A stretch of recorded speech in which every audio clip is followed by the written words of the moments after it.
I want to express, on behalf of His Highness, my appreciation and gratitude to the people and government of British Columbia. Olunaku lwanga 12 Oktoba 1970 lwakeera lwasanyu maka g'omulangira Karim Al Hussaini mu kibuga Geneva ekya Switzerland anti nga ye n'omuzaana we bafunye ezzadde ery'obulenzi. Ono ye mulenzi omukulu ate nga mwana wa kubiri mu baana abazaalwa Karim Al Hussaini Aga Khan owookuna ne mukyala we yasooka omumbejja Salma Aga Khan. Omulangira Rahim yasomerako mu United States mu University ya Phillips Andover mu ssaza lya Massachusetts mu 1990 ku mutendera gwa secondary oluvanyuma n'afuna bachelor's degree mu comparative literature okuva mu Brown University mu mwaka gwa 1995. Mu 2006 yayongera ku bitabo bwe yakuguka management and administration e Barcelona ekya Spain okuva mu Yese Business School University of Navarra.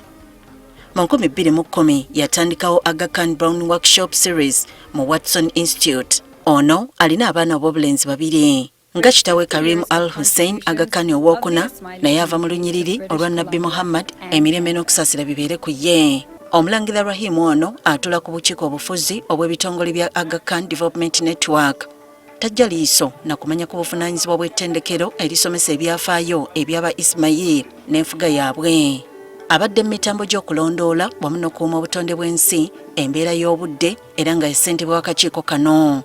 Era abadde avunaanyizibwa ku nteekateeka z'okudduukirira abaavolonkupe nga batumbula obulamu bwabwe mu kusoma n'okubaako bye beekolera okuggyamu ensimbi.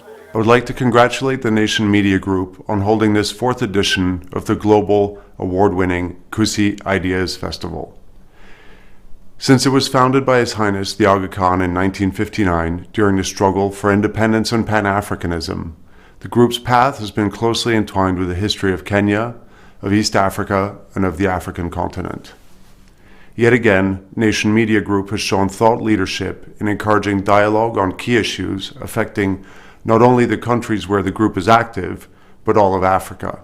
Balirirwe abadde asinkana abakulembeze mu gavumenti ebitongole by'ensi yonna n'abakozi mu kafubo okunyoza enkolagana yaabwe n'abasiraamu aba Ismaili n'okutumbula Aga Khan Development Network. Work with rural communities alongside government and civil society to strengthen climate resilience so that in the face of major climatic changes, they not only survive but also thrive. Kati olunaku lw'eggulo lwakulawo nga lujjukirwa mu byafaayo eby'enzikiriza y'aba Ismaili ko n'ensi yonna oluvannyuma lw'omukama okuyita akulira enzikiriza eno. Omulangira Karim Al Hussaini Aga Khan owookuna bukyanga bwa Aga Khan butandikibwa mu mwaka gwa 1817.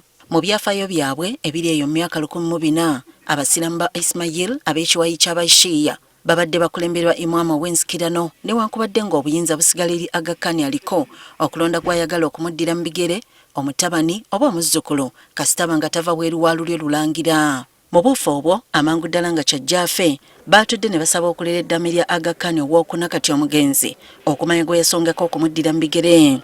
Okusinziira ku ddaame omugenzi yalaamira mutabani we omukulu omulangira Rahim Al Hussaini okumuddira mu bigere bw'atyo n'afuuka Aga Khan omujja era omukulembeze owa makumi 50 ow'ekiwayi ky'aba Ismaili ekisinga obunene mu kika ky'abasiraamu aba Shia okwetooloola ensi yonna.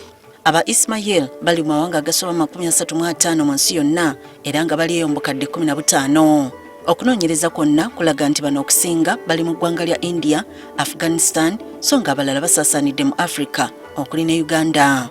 Okusinziira kataba akatunuulira ebyabannagagga aka Forbes magazine, omutabani ono asikidde ebyobugagga bya kitaawe ebisukka mu buwumbi bwa $13 nga zino okusinga ziva nnyo mbakkiriza okwetooloola ensi yonna so nga ate endala ziva mu bitongole ne kampuni z'alina mu nsi yonna. Mu kiseera kino ekisigalidde kwe kumanya enteekateeka z'okuziika.